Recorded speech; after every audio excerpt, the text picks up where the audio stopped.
Bonjour à vous, tous mes amis, chers auditeurs fidèles. Tous les matins, on a l'occasion d'être ensemble, même si pour vous, c'est l'après-midi ou le soir que vous visionnez ces vidéos. En tout cas, j'aimerais vous remercier pour tout le retour que vous me donnez de ce que ces vidéos peuvent vous apporter et vous aider à approfondir votre relation avec Dieu. Le but, c'est ça, en fait. Et je profite de cette période de confinement qui va apparemment bientôt se terminer. En tout cas, pour justement accompagner, justement pour donner envie, pour, pour vous donner des ouvertures, de comprendre qu'une relation avec Dieu, c'est quelque chose qui se travaille, quelque chose qui n'est pas inaccessible, mais au contraire, c'est une question de cœur, c'est une question d'apprendre à s'approcher de Dieu avec un cœur à cœur et de se donner le temps pour pouvoir le faire, plutôt que simplement participer à une vie d'église, plutôt que simplement lire la Bible, mais d'avoir aussi ces moments de cœur à cœur avec Dieu. Alors merci pour votre retour, c'est toujours très apprécié. Aujourd'hui, nous avons un nouveau verset, évidemment. C'est Jean 6, toujours dans le chapitre 6 de Jean, verset 40. Et nous allons parler de la volonté du Père. En fait, c'est Jésus qui en parle dans ce verset. La volonté du Père, ou de mon Père, c'est que quiconque voit le Fils et croit en lui ait la vie éternelle, et je le ressusciterai au dernier jour. Alors, c'est faire la volonté du Père. Jésus rentre dans le vif de ce sujet. La volonté du Père est. C'est un sujet tellement important pour la simple raison que si tu ne fais pas la volonté du Père, Jésus a dit, tu n'iras pas au ciel. Et c'était vraiment un problème pour moi, j'en ai déjà parlé à plusieurs reprises, mais c'était vraiment un problème pour moi parce que quand j'avais 19 ans, moi qui avais un amour pour Jésus déjà dans mon cœur depuis quelques années déjà, mais je connaissais pas la volonté de mon Père. J'ai dit, mais comment je peux la faire? Moi, je veux aller au ciel. Comment je peux faire la volonté du Père si je ne la connais pas? Et c'est ça, en fait, qui m'a lancé dans ma vie de découvrir, d'étudier, connaître et de partager la parole de Dieu. Aujourd'hui, j'ai une meilleure idée de la volonté du Père et cela me permet de la faire, de la vivre au quotidien, chaque jour, dans chaque situation. Alors, comment je suis, en tant que pasteur, confronté, combien souvent je suis confronté à un chrétien qui se pose la question par rapport à la volonté de Dieu. Pour lui, ça semble tellement compliqué, c'est tellement vaste que ça le dépasse. Et parfois, il y a des années qui sont perdues dans la vie chrétienne avec quelqu'un qui attend un jour un éclaircissement de connaître la volonté du Père. Mais Jésus nous donne la réponse ici. C'est tellement simple. Mais on se torture inutilement, je trouve, sur ces questions. Mais quelle est ta volonté, Père? Quelle est ta volonté? C'est le jeune homme qui commence à s'intéresser à une jeune fille dans l'église et puis il prie, Seigneur, Seigneur, montre-moi ta volonté. Est-ce ta volonté? Ben oui, on peut comprendre, parce qu'ici, il s'agit de quelqu'un qui va partager sa vie pendant pour toute la vie. Donc on comprend la question. Ça peut être quelqu'un un jeune aussi, qui se pose la question, mais est-ce que je me lance dans des études? Est-ce que c'est ta volonté, Père, que je fasse des études, quelques années d'études? Ou bien un homme qui veut se lancer dans une entreprise, mais est-ce que c'est ta volonté, Père, que je me lance dans cette entreprise par les temps qui courent? Montre-moi ta volonté. Ou bien c'est simplement quelqu'un qui se pose la question, mais qu'est-ce que je peux faire pour servir Dieu? Montre-moi ta volonté, Père. Qu'est-ce que je peux faire, moi, pour te servir? Alors, dans ce verset, euh, Jésus nous donne la réponse. Je vais vous le dire de nouveau parce que c'est tellement simple, c'est pas compliqué du tout. Alors, ne compliquons pas les choses quand la volonté de Dieu, elle est simple. Alors, il dit ceci. La volonté de mon Père, c'est que quiconque, alors quiconque, c'est toi, c'est moi, on est des quiconques, apparemment, mais c'est bien parce que Jean 3,16 aussi, quiconque croit en lui ne périra pas, mais aura la vie éternelle. Donc, le quiconque, c'est intéressant d'être un quiconque. Bon, je ferme la parenthèse. C'est la volonté de mon Père, c'est que quiconque voit le Fils, numéro 1, croit en lui, numéro 2, et la vie éternelle, numéro 3, je le ressusciterai au dernier jour, promesse de la résurrection. Alors voilà, la volonté du Père. La volonté du Père, il ne faut pas réduire la volonté du Père à des bricoles. J'ai dit oui, des bricoles. Il y a des gens qui prient par rapport à quelle marque est-ce qu'il faut acheter comme voiture. Est-ce que, Père, c'est ta volonté d'acheter une Peugeot plutôt qu'une Renault? Il y en a vraiment qui prient, Seigneur, qu'est-ce que je dois porter comme vêtement aujourd'hui? Quelle est ta volonté? Oh, honnêtement, est-ce que j'ai prié moi pour savoir si je devais mettre mon polo avec quelques rayures ou bien si je devais mettre une couleur unie? Non mais le Père, il a suffisamment assez pour l'occuper que de s'embêter de tout ça. Non, non, non, non. Alors, rappelons-nous, Jésus l'a dit, le voir, croire en lui, et recevoir la vie éternelle, et avoir la promesse de la résurrection à la fin du monde. Alors, c'est du spirituel. C'est du spirituel. La volonté de Dieu, c'est du spirituel. C'est pas tellement le matériel. Ne réduisons pas cette volonté de Dieu si magnifique, le plan de Dieu si merveilleux, mais si simple. Le plan de Dieu, c'est du spirituel. Le plan de Dieu, c'est pas réduire Dieu à des petits choix qui l'intéressent pas vraiment. Alors tu dis, mais pour le jeune homme qui s'intéresse à la fille, c'est pas important ça, c'est comme volonté de Dieu. Si, c'est important, bien sûr que oui. Mais appliquons le même principe. Est-ce qu'elle croit? Est-ce qu'elle voit Jésus? Est-ce qu'elle croit en Jésus? Est-ce qu'elle a reçu la vie éternelle? Et est-ce qu'elle vit avec la promesse et l'espérance de la résurrection? Et si c'est oui, alors le reste c'est le bon sens. Elle est comment comme fille? Est-ce que tu t'entends bien avec elle? Est-ce que quand vous êtes ensemble, vous parlez, vous riez ensemble? Est-ce que vous avez le plaisir de la compagnie de l'autre? C'est des questions de bon sens, après. Mais si on prie par rapport à tout ça, mais on ne prend pas en compte est-ce qu'elle voit, est-ce qu'elle croit, est-ce qu'elle est reçue, est-ce qu'elle vit avec l'espérance, ça veut dire qu'on risque de passer à côté. Malgré tous les signes que parfois les chrétiens un peu crédules se donnent, où ils disent Seigneur, je saurai que ce sera ta volonté si au culte dimanche, c'est la première personne qui me dit bonjour. Alors quand il va au culte le dimanche, il évite tout le monde en attendant qu'elle arrive. Non, soyons sérieux.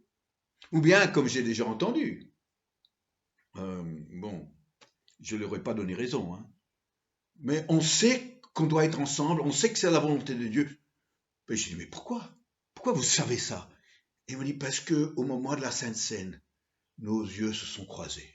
Oh, je dis, vous mesurez la volonté de Dieu en fonction des yeux ouverts à la Sainte Seine? Je dis, heureusement que vous n'avez pas regardé quelqu'un d'autre. Non. Alors pour celui qui se demande s'il doit se lancer dans des études, Père, montre-moi si c'est ta volonté. Est-ce que ce que tu vas faire, et au bout, est-ce qu'à travers ça, à travers cette profession que tu auras, tu pourras voir, croire, recevoir et vivre avec l'espérance de la résurrection.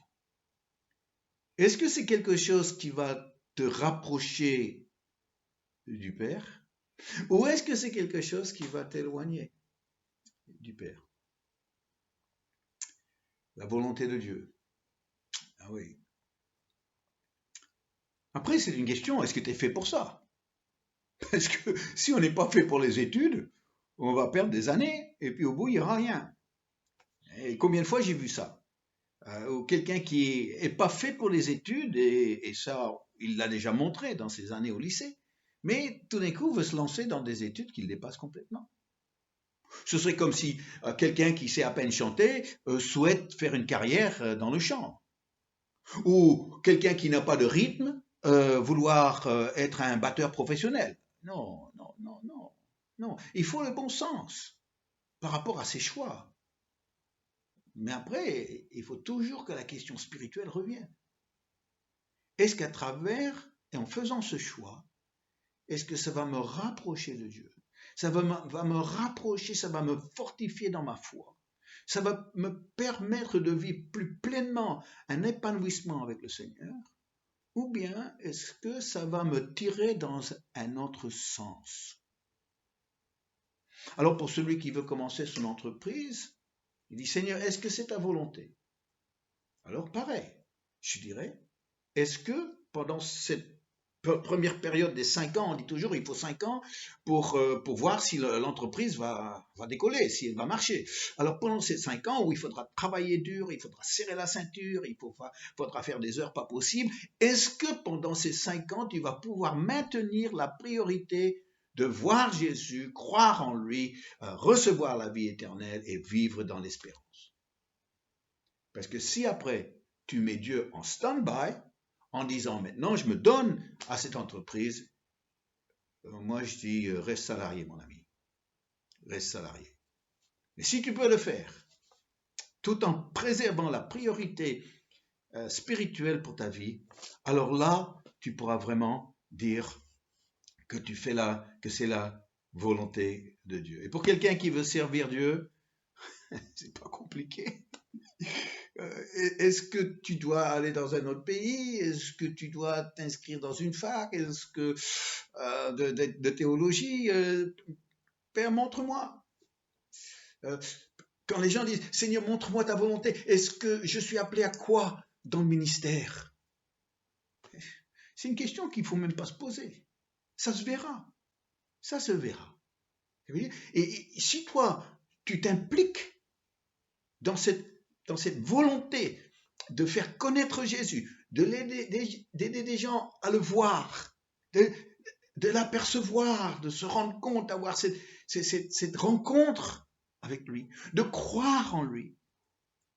Si tu te donnes à cette capacité pour la personne de recevoir la vie éternelle, si après tu les accompagnes sur le chemin de la vie pour qu'ils aient l'espérance de la résurrection, tu fais la volonté de Dieu et le reste va devenir évident. Comment le faire? C'est la voiture qui est stationnaire, le volant, on a du mal à le manipuler. Mais une fois que la voiture commence à rouler, alors là, ça devient facile. Le volant est facilement manié. Pourquoi? Parce que ça roule, ça avance.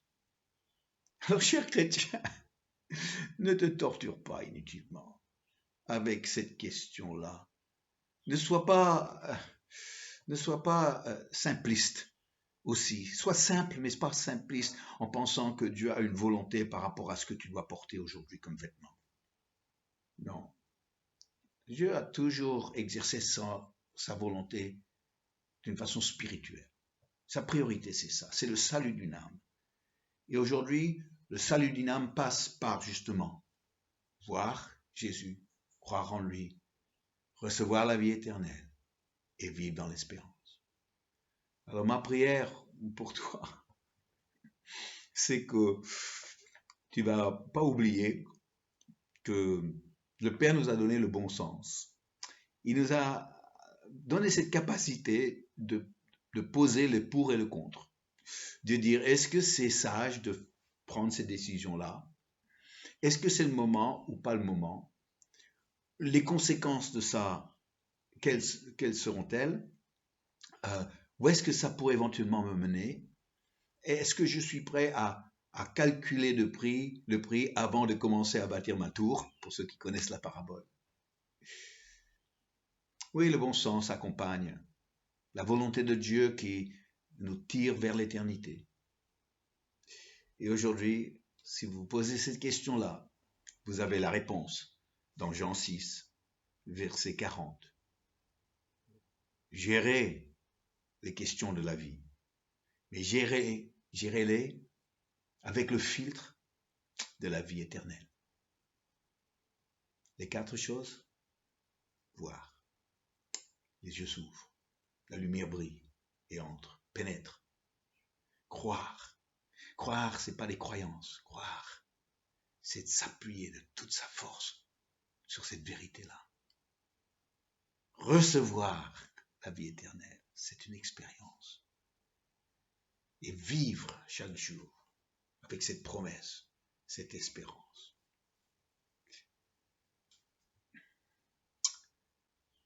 Alors on va chanter, si vous voulez bien. Commencez à connaître le petit chant de Dan Luther. Il est joli, j'aime bien ce chant. Père, je viens devant toi humblement, mon cœur veut te louer, oh oui.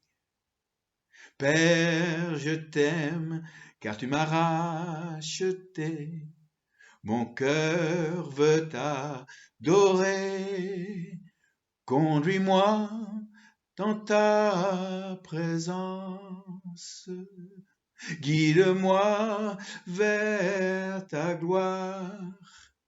Je voudrais voir ta face, ô Dieu, être près de toi. J'aimerais prier pour vous qui peut-être vous êtes devant des choix, des choses où il y a une certaine confusion. Peut-être cette vidéo vous a aidé à remettre le spirituel au cœur de vos choix. Que vous ne ferez rien sans prendre en compte cette dimension spirituelle qui est la volonté du Père. Alors on va prier. Père, aujourd'hui, tant de chrétiens sont dans la confusion. Pour eux, ils avancent en tâtonnant. Les choses ne semblent pas claires pour eux. Ils sont tiraillés dans plusieurs sens en même temps. Les choix sont de plus en plus difficiles et cherchent un éclaircissement, un signe presque du ciel.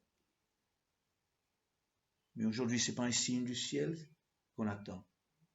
C'est de simplement comprendre ce principe que nous avons dans notre verset d'aujourd'hui, la volonté du Père.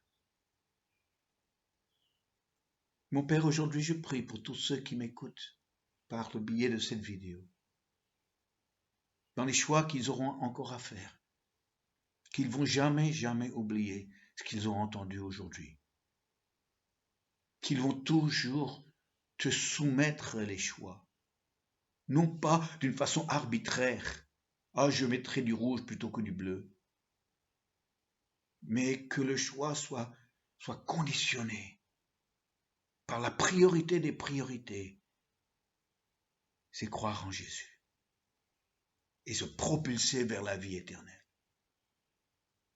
Alors aujourd'hui, Père, ma prière pour chacun, c'est qu'il y ait la paix dans les cœurs, qu'il y ait un soulagement qui vienne maintenant, qu'il y a simplement un éclairage.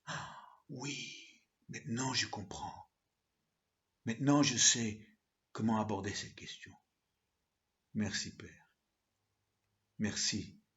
Je t'aime. Nous t'aimons. Amen.